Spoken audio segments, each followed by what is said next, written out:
वंदे मातरम बाल दोस्तों। अगले वीडियो में हमने राजा और किसान की कहानी के बारे में जाना और समझा। अब हम इस वीडियो में अभ्यास और स्वाध्याय के प्रश्नोत्तर की समझ लेंगे। तो आइए सबसे पहले हम अभ्यास की ओर आगे बढ़ते हैं और उसके प्रश्न समझते हैं। पहला प्रश्न है, निम्नलिखित संबंध किसने किसको कहा और क्यों। तो बाल दोस्तों, उसमें पहला प्रश्न है, भले आदमी तुम यह क्या अत्याचार कर रहे हो, भला कहीं स्त्री को भी हल में जोता जाता है। तो बाल दोस्तों, यह संवाद जो है वो किसान और राजा भोज के बीच में हो रहा था। तो बाल दोस्तों, ये जो वाक्य है वो राजा भोज ने किसान को कहा था, क्योंकि किसान जो है वो एक बैल था और दूसरे बैल की जगह वो अपनी पत्नी को हल में जोत रहा था। दूसरा है, जो कहना है मेरे साथ चलते चलते कहो, मेरा काम क्यों रोक रहे हो। तो बाल दोस्तों, इसका उत्तर आएगा कि यह जो संबंध है वो किसान और राजा भोज के बीच हो रहा था। तो ये वाक्य है वो किसान राजा भोज को कह रहा है, क्योंकि राजा भोज जो है वो उसके साथ बातें कर रहे थे, इसलिए। तीसरा प्रश्न है, भले आदमी इस प्रकार तो तुम्हारी पत्नी थक जाएगी और थकावट की वजह से कोई दूसरा कार्य भी नहीं कर सकेगी। तो बाल दोस्तों, यह संबंध जो है वो राजा भोज और किसान के बीच हुआ था। तो ये वाक्य राजा भोज किसान को कह रहे हैं, क्योंकि किसान जो है वो अपनी स्त्री को हल में जोत रहा था। चौथा वाक्य है, प्रश्न है, ये मोती तुम्हारे खेत में उगे हैं, इन पर तुम्हारा हक है। तो बाल दोस्तों, ये संवाद जो है वो राजा भोज और किसान के बीच हुआ था, और ये वाक्य राजा भोज किसान को कह रहे हैं, क्योंकि किसान जो है वो मोती राजा भोज को दे रहा था। पांचवा है, नहीं महाराज, आप इन्हें राजकोष में जमा कर ले और गरीबों की भलाई के लिए काम में ले। तो बाल दोस्तों, ये जो संवाद है वो किसान और राजा भोज के बीच हुआ था। तो ये वाक्य किसान बोल रहा था और राजा भोज को कह रहा था, क्योंकि राजा भोज जो है वो मोती लेने से इनकार कर रहे थे। अब दूसरे प्रश्न की ओर आगे बढ़ते हैं। दूसरा प्रश्न है, पढ़िए और चर्चा कीजिए। तो बाल दोस्तों, ये यहाँ पे ये जो सभी वाक्य दिए हैं वो हमें पढ़ने हैं और फिर उसकी चर्चा करनी है। तो पहला वाक्य है, लड़के विद्यालय में पढ़ते हैं। लड़के विद्यालय में पढ़ते हैं। तो बाल दोस्तों, उसके नीचे लिखा है संयुक्ताक्षर ध्य। ध्य कैसे बनता है, तो द और य दोनों को मिलाकर ध्य बनता है। तो यहाँ पे विद्यालय में जो ध्य है वो द और य से बनता है। तो बाल दोस्तों, इसे संयुक्ताक्षर कहते हैं, क्योंकि उसमें दो अक्षरों का संयुक्त होता है। दो अक्षर संयुक्त में होते हैं, साथ में होते हैं, तो इसलिए उच्चार में दो बोले जाते हैं, लेकिन लिखने में एक होता है। जैसे कि ध्य को हम बोलते हैं तो द य दोनों ही साथ में बोला जाता है, जैसे कि विद्यालय, विद्या, ऐसे सब शब्द ऐसे ध्य संयुक्ताक्षर से बनते हैं। उसके बाद है दूसरा, भिखारी द्वार पर खड़ा था। भिखारी द्वार पर खड़ा था। तो बाल दोस्तों, ये यहाँ पे द्वार के नीचे लाइन की हुई है, तो उसमें संयुक्ताक्षर जो द्व है वो कैसे बनता है, तो वो बनता है द और व से। तो बाल दोस्तों, द और व को मिलाकर बनता है द्व, जैसे कि द्वार, द्वार, फिर दूसरा कोई ऐसा शब्द जो आपको मिले तो वो भी आप उसमें लिख सकते हैं। जैसे कि द्वार है तो उसके अलावा हम दूसरा क्या इसमें शब्द हम रख सकते हैं। तो बाल दोस्तों आप ऐसे शब्द ढूंढ कर लिख सकते हैं।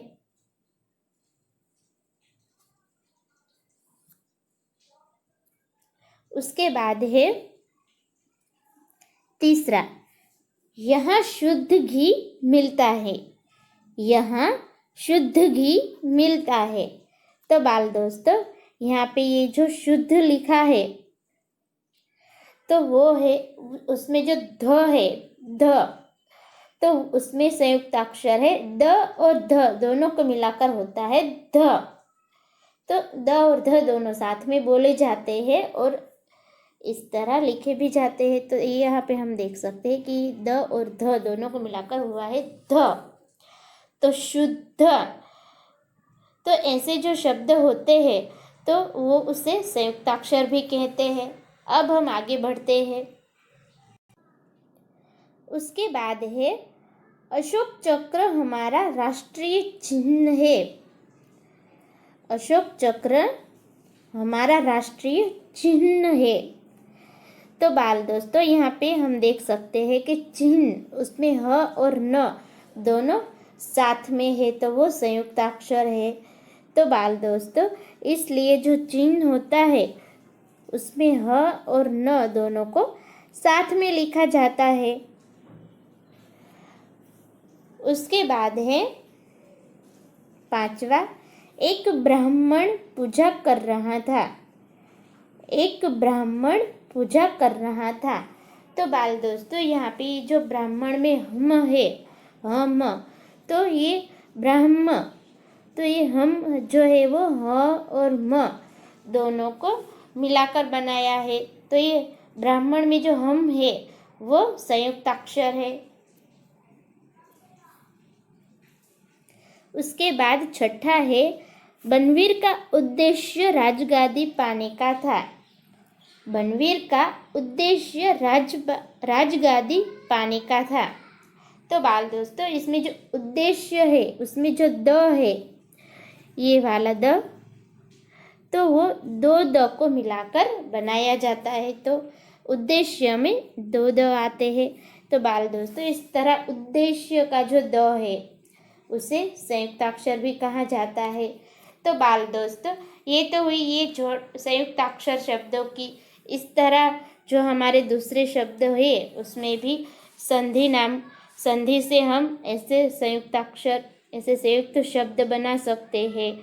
तो बाल दोस्तों ये सब आपको याद रखने हैं और ऐसे कोई संयुक्ताक्षर वाले या जोड़ाक्षर वाले शब्द मिले तो वो आपको अपनी नोटबुक में लिख कर उसकी एक यादी बनानी है। अब हम अगला प्रश्न देखते हैं। हाँ तो बाल दोस्तों अब तीसरा प्रश्न, प्रश्नों के उत्तर दीजिए। तो उसमें पहला प्रश्न है किसान खेती के लिए किन किन साधनों का उपयोग करते हैं। किसान खेती के लिए किन किन साधनों का उपयोग करते हैं, चर्चा कीजिए। तो बाल दोस्तों इसका उत्तर है किसान खेती के लिए खुरपी, फावड़ा, बेलचा, निरानी, कुदाली, हजारा, हंसिया, डिबलर आदि साधनों का उपयोग करते हैं। किसान खेती के लिए खुरपी, फावड़ा, बेलचा, निरानी, कुदाली, हजारा, हंसिया, डिबलर आदि साधनों का उपयोग करते हैं। अब दूसरा प्रश्न है किसान खेती करके कौन कौन सी फसलें पैदा करते हैं। किसान खेती करके कौन कौन सी फसलें पैदा करते हैं। तो बाल दोस्तों इसका उत्तर है किसान खेती करके गेहूँ, बाजरा, ज्वार, मकाई, फिर चना, मूंग, मूंगफली, कपास आदि सब फसलें पैदा करते हैं। किसान खेती करके गेहूँ, बाजरा, ज्वार, मकाई, चना, मूंग, मूंगफली, कपास आदि फसलें पैदा करते हैं। उसके बाद तीसरा प्रश्न है, आपके गांव के आसपास में कौन सी फसलें ज़्यादा पैदा होती है? आपके गांव के आसपास में कौन सी फसलें ज़्यादा पैदा होती है? तो बाल दोस्तों, इसका उत्तर आपको स्वयं सोचकर देना है। इसका उत्तर आपको स्वयं सोचकर देना है। इसके बाद चौथा प्रश्न है, किसान हमें किस प्रकार उपयोगी है? किसान हमें किस प्रकार उपयोगी है? तो बाल दोस्तों, इसका उत्तर है, किसान हमें इस तरह उपयोगी है जैसे कि वो अपने खेत में कई सारी फसलें उगाता है, इससे हमें अनाज खाने को मिलता है। फिर किसान अपने खेती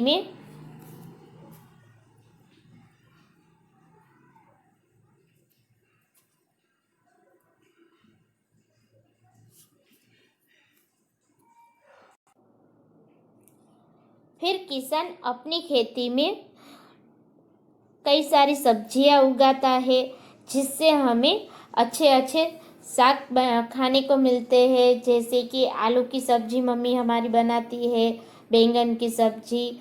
फिर टमाटर उगाता है तो वो सभी सब्जियों में काम आता है। फिर किसान जो है वो अपनी खेती में कई सारे फल उगाता है, तो इन फलों से हमें शक्ति मिलती है।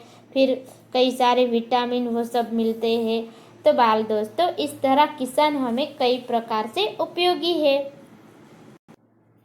उसके बाद पांचवा प्रश्न है, क्या आप किसान बनना चाहेंगे? यदि हाँ तो क्यों? नहीं तो क्यों? क्या आप किसान बनना चाहेंगे? यदि हाँ तो क्यों? नहीं तो क्यों? तो बाल दोस्तों, इस प्रश्न का उत्तर आपको अपनी सोच विचार से लिखना है। तो इसका उत्तर आपको लिखना है। अब छठा प्रश्न, आप बैलगाड़ी में बैठकर घूमना चाहेंगे या मोटर गाड़ी में? क्यों? आप बैलगाड़ी में बैठकर घूमना चाहेंगे या मोटर गाड़ी में? क्यों? तो बाल दोस्तों, इस प्रश्न का उत्तर भी आपको अपनी सोच विचार से लिखना है। अब सातवां प्रश्न है, पशु हमारे मित्र है, इस विषय पर चर्चा कीजिए। पशु हमारे मित्र है, इस विषय पर चर्चा कीजिए। तो बाल दोस्तों, इसका उत्तर है, पशु हमारे मित्र है क्योंकि पशु हमें कई तरह से उपयोगी है, जैसे कि गाय, भैंस, इन सब का दूध है वो हमें उपयोगी है। दूध से हमें बहुत शक्ति मिलती है और दूध में से दही बनता है, मक्खन बनता है, घी बनता है, और अभी अभी तो चीज़, पनीर ये सब भी बनता है। तो इससे पशु हमें बहुत उपयोगी है। फिर कई सारे पशु जैसे कि बैल जो है वो खेती में हल जोतने में काम आते हैं, फिर बैलगाड़ी में काम आते हैं। फिर घोड़ा जो होता है वो घोड़ा गाड़ी में काम आता है। तो बाल दोस्तों, फिर कुत्ता जो है वो हमारे घर का ख्याल रखता है। उसके बाद जो ऊँट होता है तो वो रण प्रदेश में काम आता है सवारी करने के लिए। तो बाल दोस्तों, इस तरह पशु जो है वो हमें बहुत उपयोगी है, इसलिए पशु हमारे मित्र है। तो बाल दोस्तों, अब हम स्वाध्याय के प्रश्नोत्तर की ओर आगे बढ़ते हैं। हाँ तो बाल दोस्तों, अब हम स्वाध्याय के प्रश्नोत्तर देखते हैं। इसमें पहला प्रश्न है, प्रश्नों के उत्तर लिखिए। प्रश्नों के उत्तर लिखिए। तो उसमें पहला प्रश्न है, राजा भोज ने भ्रमण करते हुए क्या देखा? राजा भोज ने भ्रमण करते हुए क्या देखा? तो इसका उत्तर है, राजा भोज ने भ्रमण करते हुए देखा कि किसान जो है वो हल में अपनी स्त्री को बैल के साथ जोत रहा था। इसका उत्तर है कि राजा भोज ने भ्रमण करते हुए देखा कि किसान जो है वो हल जोत रहा था और उसमें एक बैल था और दूसरे बैल के स्थान पर उसकी पत्नी थी।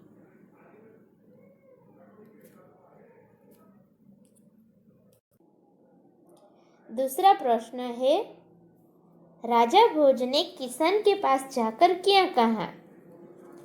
राजा भोज ने किसान के पास जाकर क्या कहा? इसका उत्तर है, राजा भोज ने किसान के पास जाकर कहा कि भले आदमी, यह क्या अत्याचार कर रहे हो? भला स्त्री को कहीं हल में जोता जाता है? राजा भोज ने किसान के पास जाकर कहा कि भले आदमी, तुम यह क्या अत्याचार कर रहे हो? भला स्त्री को कहीं हल में जोता जाता है? उसके बाद तीसरा प्रश्न है, किसान की पत्नी खेती के काम में क्यों मदद कर रही थी? किसान की पत्नी खेती के काम में क्यों मदद कर रही थी?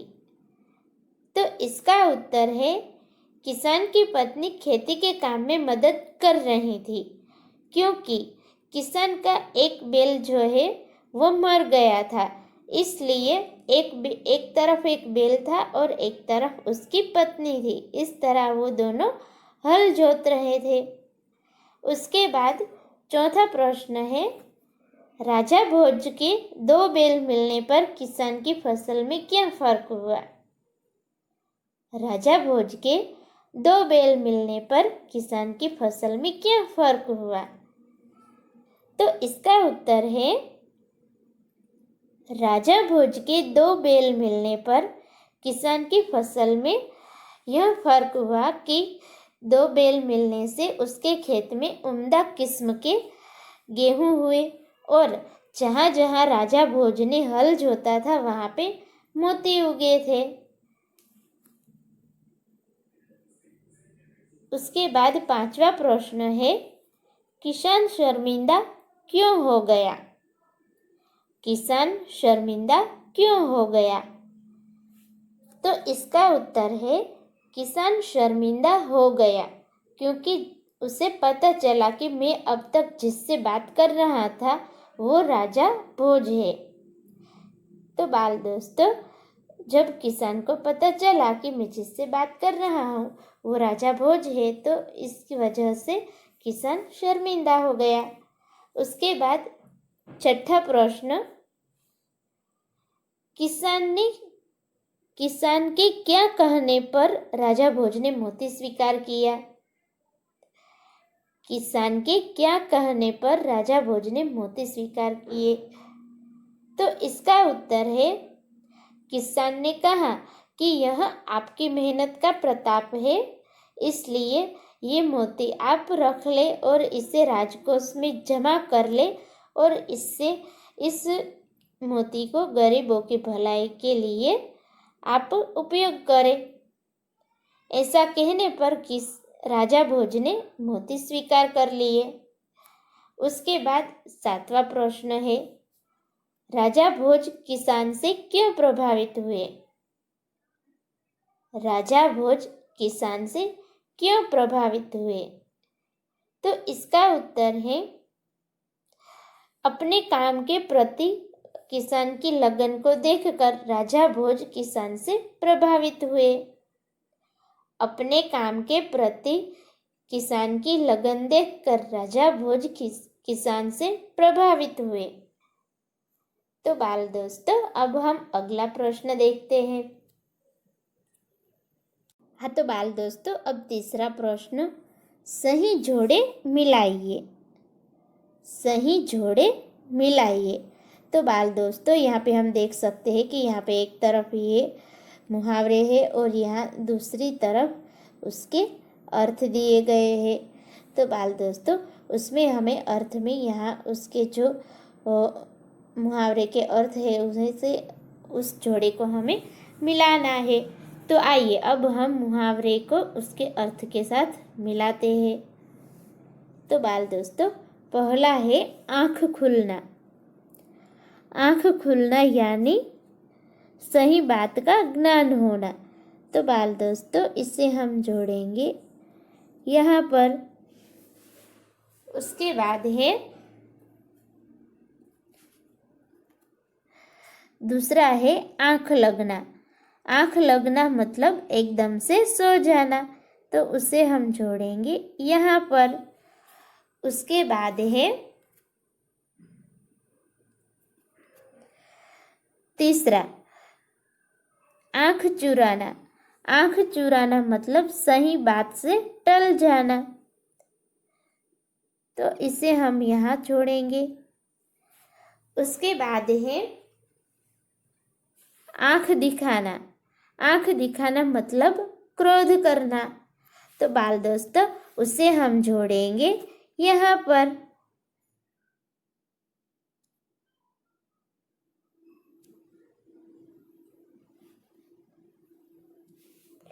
उसके बाद है आंखों का तारा होना।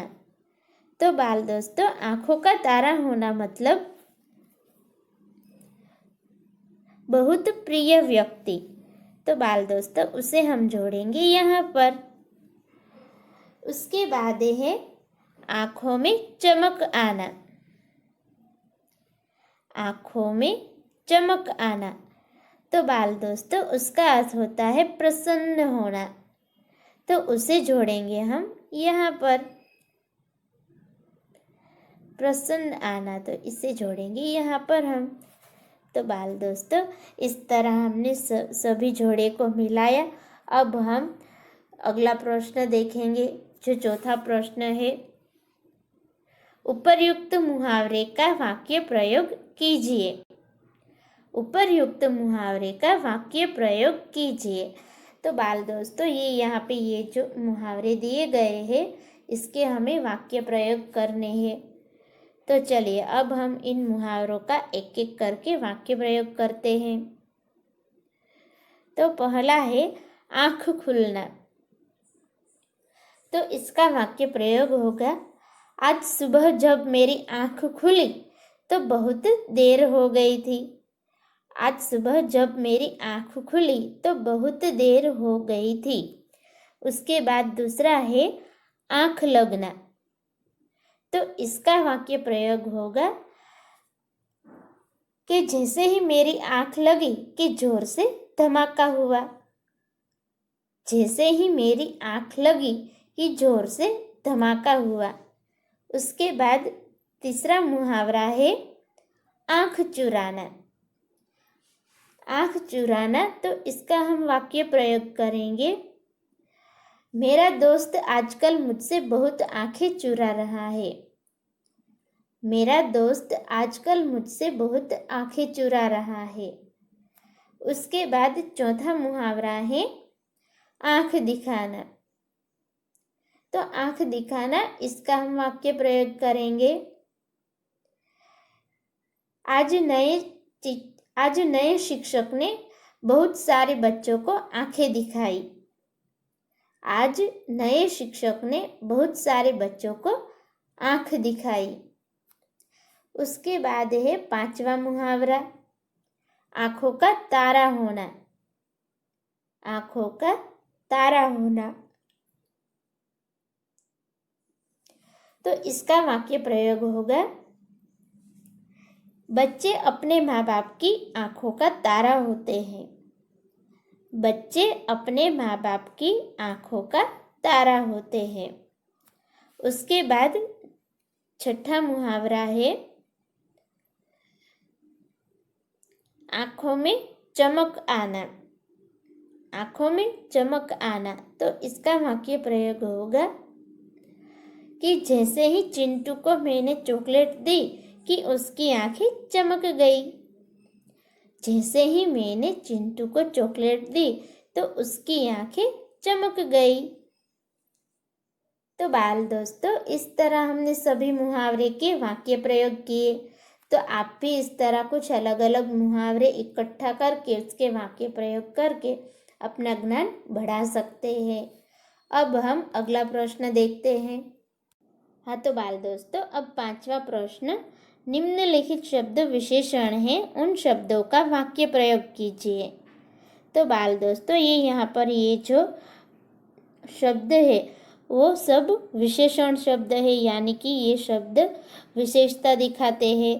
तो इन विशेषण शब्दों के आधार से हमें यहाँ पर ये जो उदाहरण हमें यहाँ हम देख सकते हैं, ये उदाहरण दिया है, किसान के पास एक बैल था। तो इस तरह हमें वाक्य प्रयोग करना है। तो यहाँ पे ये जो एक शब्द है उस पर से ये वाक्य बनाया है, किसान के पास एक बैल था। तो बाल दोस्तों अब हम अगला शब्द देखेंगे। अगला शब्द है प्रजावत्सल। तो बाल दोस्तों इसका वाक्य प्रयोग होगा, राजा भोज प्रजावत्सल राजा थे। राजा भोज प्रजावत्सल राजा थे। अब हम आगे का शब्द देखते हैं। आगे का शब्द है बड़ा। तो इसका वाक्य प्रयोग होगा, मेरा भाई मुझसे बड़ा है। मेरा भाई मुझसे बड़ा है। अब हम अगला शब्द देखेंगे। अगला शब्द है होनहार। होनहार। तो इसका वाक्य प्रयोग होगा, मेरा भाई है वो बहुत होनहार है। मेरा भाई होनहार लड़का है। मेरा भाई होनहार लड़का है। होनहार यानी कि उसमें कुछ हुनर है। हमारे अंदर कुछ हुनर होता है तो वो उसका विशेषण होता है होनहार। उसके बाद का शब्द है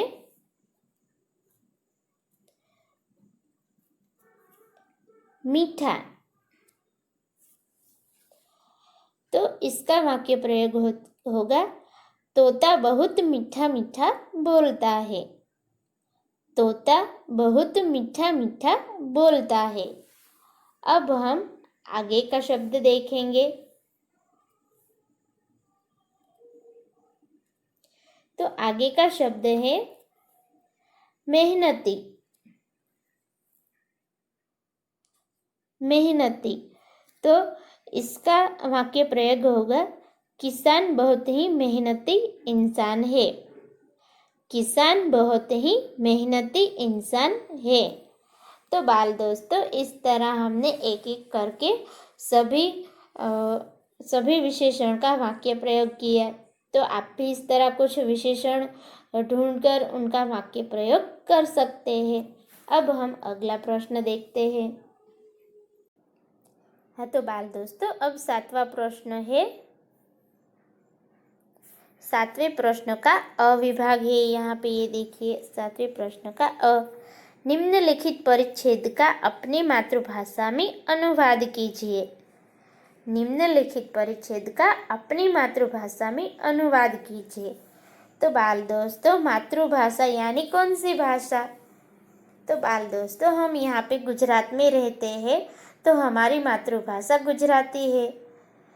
तो कोई महाराष्ट्र में जन्मा होता है तो उसकी मातृभाषा मराठी होती है।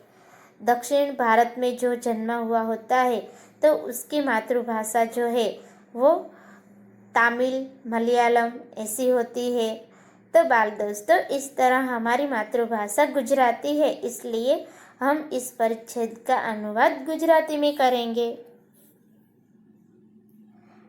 राजा भोज ने रथ रोका और किसान के पास जाकर कहा। राजा भोजे रथ रोक्यो અને કિસાન પાસે જઈને કહ્યું, ભલે આદમી तुम यह क्या अत्याचार कर रहे हो? ભલા માણસ તમે આ શું અત્યાચાર કરી રહ્યા છો? ભલા સ્ત્રી को कहीं हल में जोता जाता है? શું ક્યાંય સ્ત્રીને હળમાં આપણે જોડી શકીએ છીએ? રાજા ભોજે રથ રોક્યો અને કિસાન પાસે જઈને કહ્યું, ભલા માણસ તમે આ શું અત્યાચાર કરી રહ્યા છો? શું ક્યાંય સ્ત્રીને હળમાં જોડી શકે? तो बाल दोस्तों इस तरह मैंने आपको इस परिच्छेद का मातृभाषा में अनुवाद करके दिखाया। तो इसे आप याद रखना और अपनी नोटबुक में लिख लेना।